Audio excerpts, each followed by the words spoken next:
हर हर महादेव। कार्यक्रम में हमारे साथ जुड़े विभिन्न राज्यों के आदरणीय मुख्यमंत्री, उप मुख्यमंत्री, केंद्रीय मंत्रिमंडल के मेरे सहयोगीगण, टूरिज्म इंडस्ट्री के साथी, देश विदेश से वाराणसी पहुंचे टूरिस्ट, अन्य महानुभाव,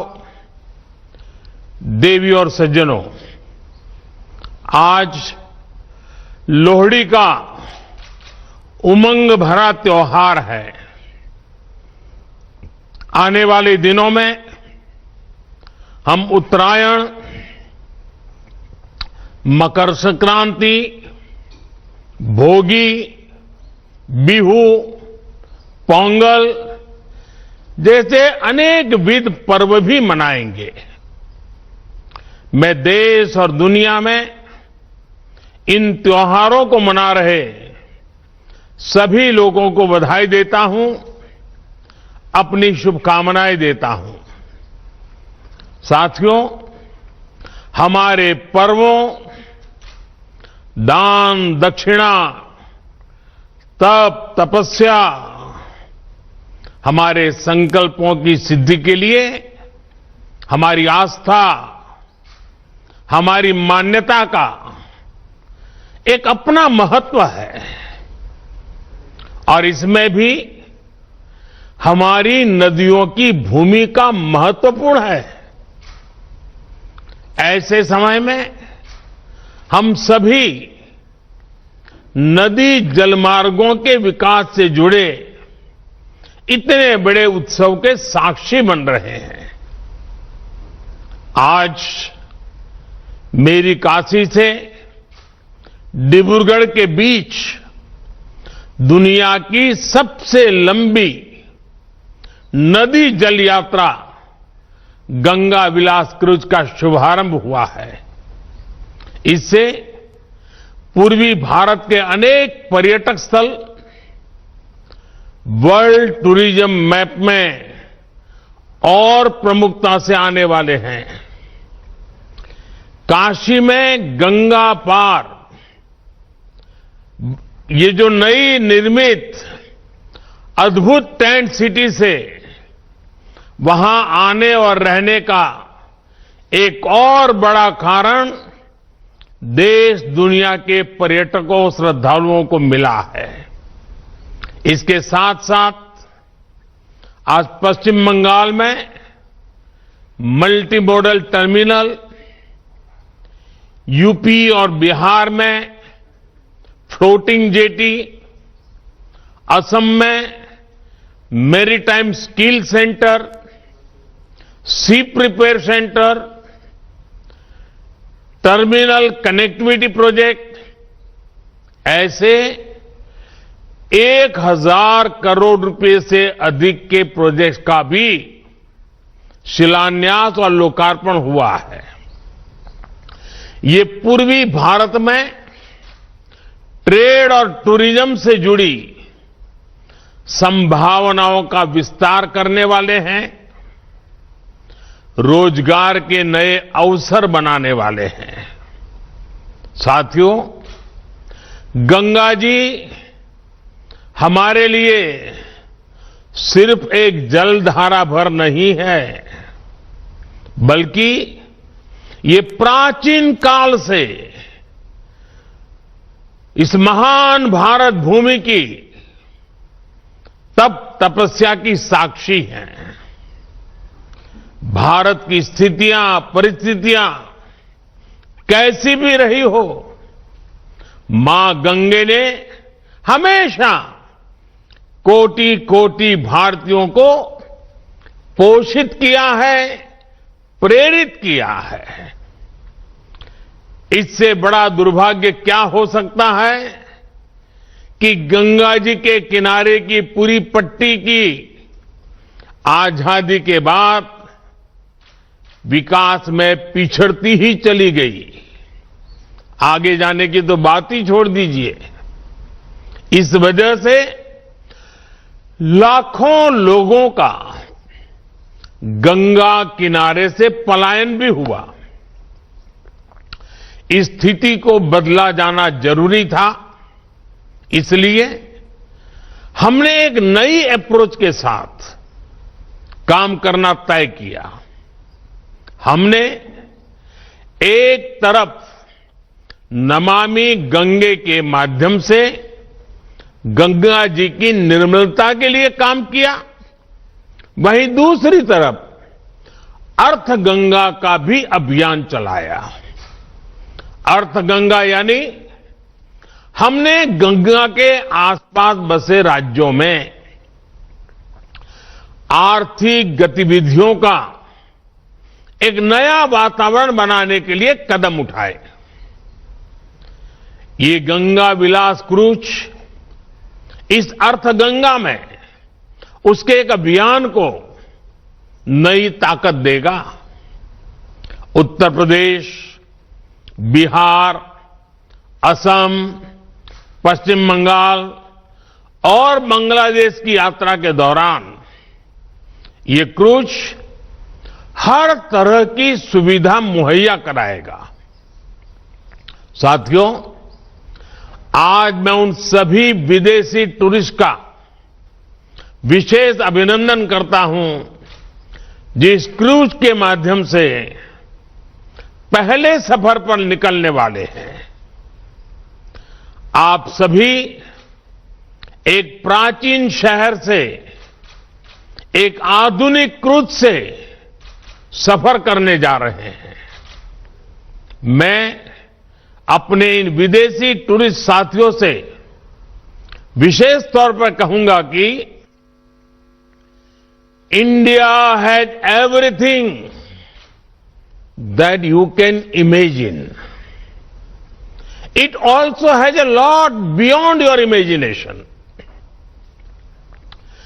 India cannot be defined in words.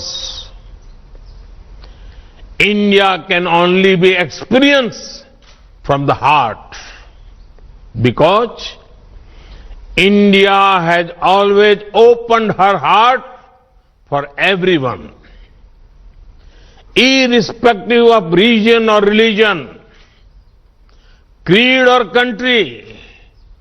We welcome all our tourist friends from different parts of the world. साथियों, एक क्रूज यात्रा एक साथ अनेक नए अनुभव लेकर आने वाली है. ये जो लोग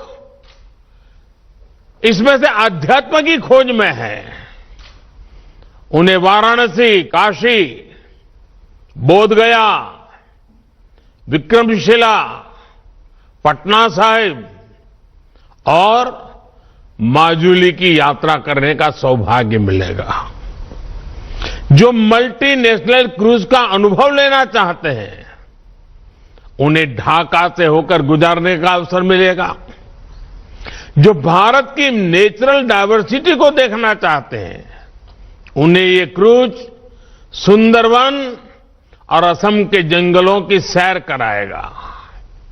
जिन लोगों की रुचि भारत में नदियों से जुड़े सिस्टम को समझने में है, उनके लिए यात्रा बहुत महत्वपूर्ण होगी, क्योंकि ये क्रूज 25 अलग अलग नदियां या नदी धाराओं से होकर गुजरेगी.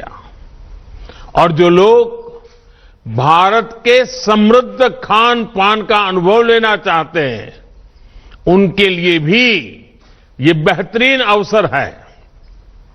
यानी भारत की विरासत और आधुनिकता का अद्भुत संगम हमें इस यात्रा में देखने को मिलेगा.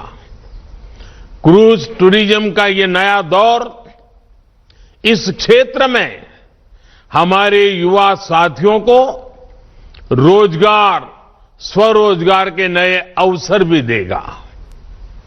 विदेशी पर्यटकों के लिए तो ये आकर्षण होगा ही. देश के भी जो पर्यटक पहले ऐसे अनुभवों के लिए विदेश जाते थे, वे अब पूर्वी भारत का रुख कर पाएंगे। ये क्रूज जहां से भी गुजरेगा, वहां विकास की एक नई लाइन तैयार करेगा। क्रूज टूरिज्म के लिए ऐसी ही व्यवस्थाएं हम देश भर के नदी जलमार्गों में तैयार कर रहे हैं। शहरों के बीच लंबे रिवर क्रूज के अलावा हम अलग अलग शहरों में छोटे क्रूज को भी बढ़ावा दे रहे हैं। काशी में भी इस प्रकार की व्यवस्था अभी चल रही है। ये हर पर्यटक वर्ग की पहुंच में हो, इसके लिए बजट से लेकर लग्जरी क्रूज तक हर प्रकार की सुविधाएं देश में विकसित की जा रही हैं। साथियों, देश में क्रूज टूरिज्म और हेरिटेज टूरिज्म का ये संगम ऐसे समय में हो रहा है जब भारत में पर्यटन का एक बुलंद दौर शुरू हो रहा है। भारत की वैश्विक भूमिका जैसे जैसे बढ़ रही है, वैसे वैसे भारत को देखने, भारत को जानने और भारत को समझने की उत्सुकता भी बढ़ रही है। इसलिए बीते 8 वर्षों में हमने भारत में टूरिज्म सेक्टर के विस्तार पर विशेष बल दिया है। हमने अपने आस्था के स्थानों, तीर्थों, ऐतिहासिक स्थलों के विकास को भी प्राथमिकता बनाया है। काशी नगरी तो हमारे इन प्रयासों की साक्षात साक्षी बनी है। आज मेरी काशी की सड़कें चौड़ी हो रही हैं, गंगा जी के घाट स्वच्छ हो रहे हैं। काशी विश्वनाथ धाम का पुनर्निर्माण होने के बाद जिस प्रकार श्रद्धालुओं और पर्यटकों में उत्साह देखा जा रहा है, वो भी अभूतपूर्व है। बीते वर्ष जितने श्रद्धालु काशी आए हैं, उससे हमारे नाविकों, रेहड़ी ठेले रिक्शा वालों, दुकानदारों, होटल गेस्ट हाउस चलाने वालों, सभी को लाभ हुआ है।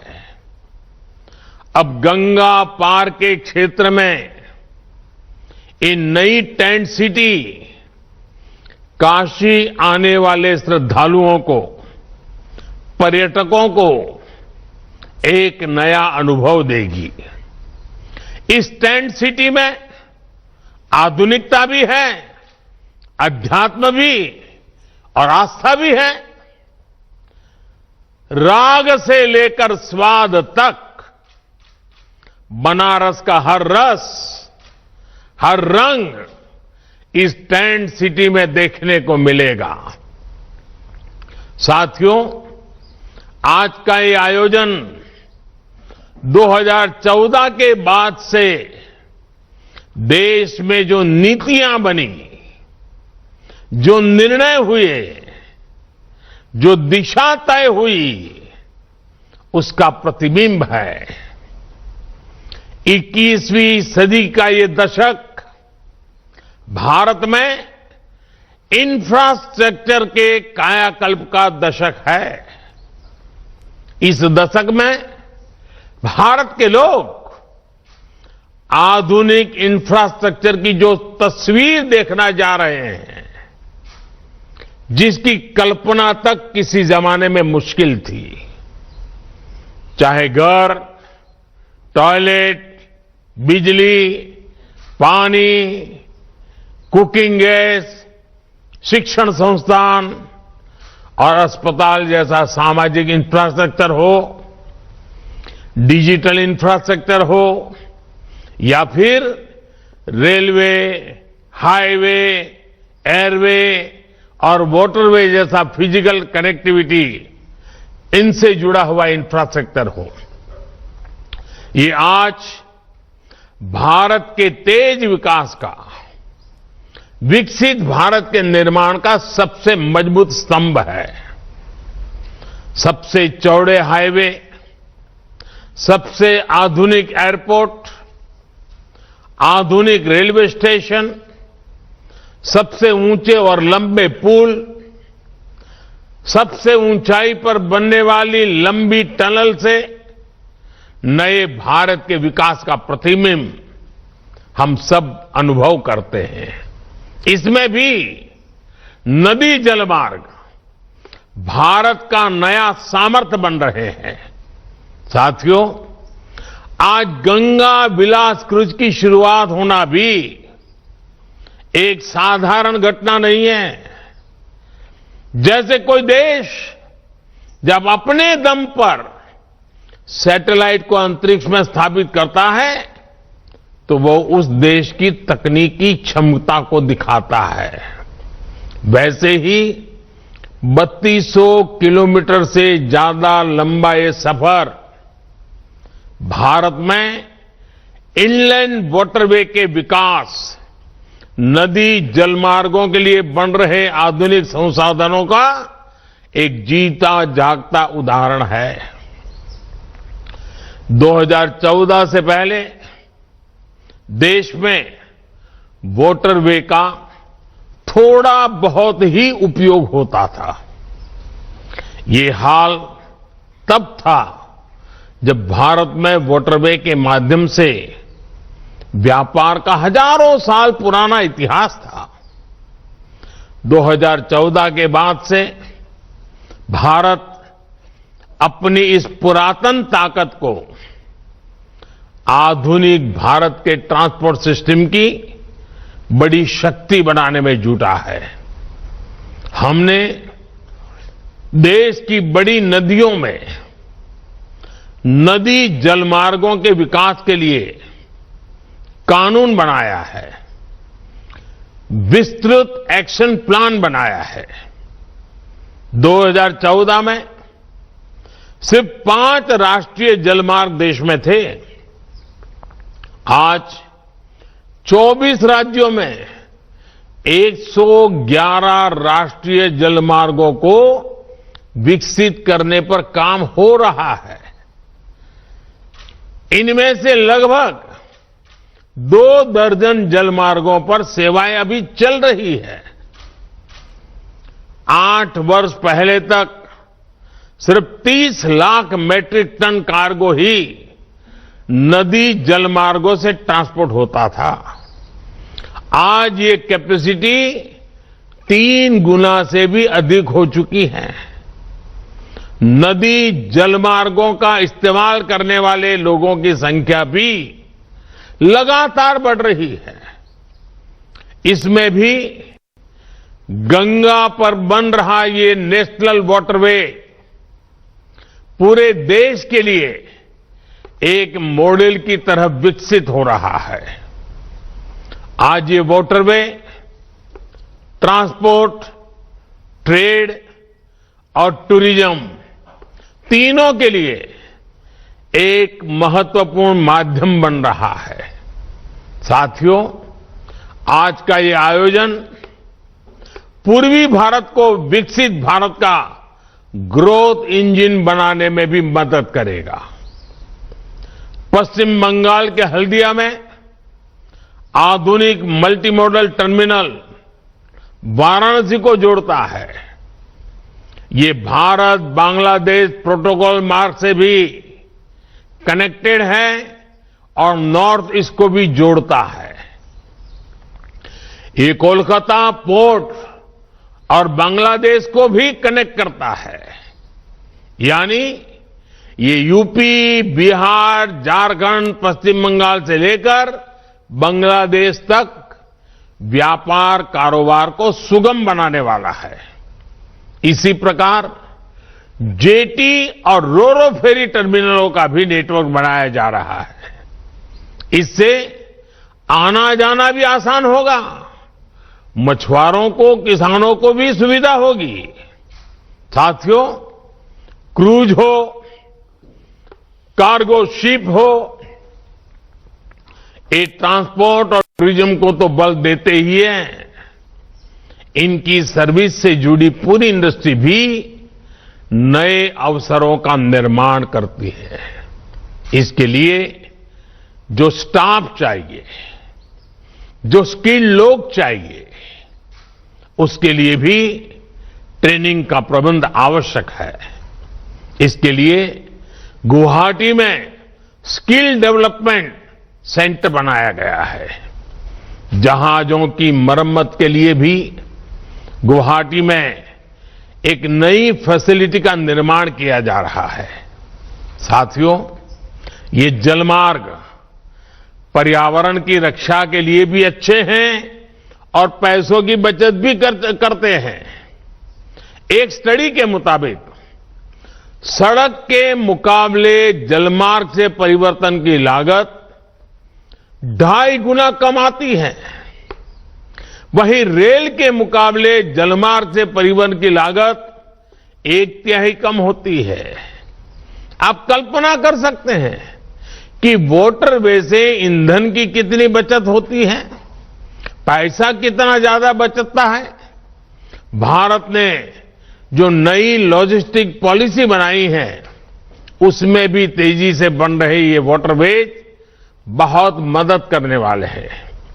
इसमें भी बहुत महत्वपूर्ण बात ये कि भारत में हजारों किलोमीटर लंबा वाटरवे नेटवर्क तैयार होने की क्षमता है।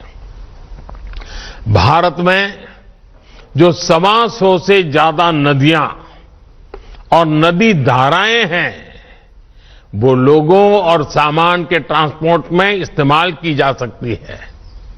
ये वाटरवे भारत में पोर्ट लेड डेवलपमेंट को भी बढ़ाने में मदद करेंगे। कोशिश यही है कि आने वाले वर्षों में वाटरवेज, रेलवेज और हाईवेज का मल्टी मॉडल आधुनिक नेटवर्क भारत में बने। हमने बांग्लादेश और अन्य देशों के साथ समझौते भी किए हैं, जिससे नॉर्थ ईस्ट की वाटर कनेक्टिविटी भी सशक्त हो रही है। साथियों, विकसित भारत के निर्माण के लिए सशक्त कनेक्टिविटी आवश्यक है। इसलिए हमारा ये अभियान निरंतर चलता रहेगा। नदी जल शक्ति देश के ट्रेड और टूरिज्म को नई बुलंदी दे, इसी कामना के साथ सभी क्रूज यात्रियों को सुखद यात्रा के लिए अनेक अनेक शुभकामनाएं देता हूं। आप सबको बहुत बहुत धन्यवाद।